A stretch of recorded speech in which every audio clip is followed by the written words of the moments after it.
Magandang hapon, narito ang balita ngayon.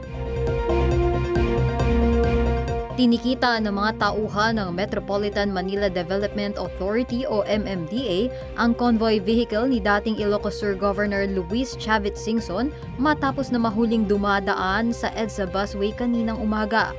Ayon sa officer in charge ng MMDA na si Gabriel Go, 2 sasakyan ni Singson ang nahuli. Aniya, sumunod naman si Singson at hindi na nanlaban nang mahuli silang gumagamit ng EDSA busway. Pinagmulta ng tig 5,000 piso ang bawat sasakyan ni Singson.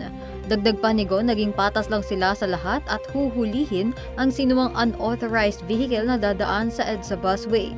Una nila itong ipinatupad noong November 2023 sa ilalim ng Regulation No. 23-002.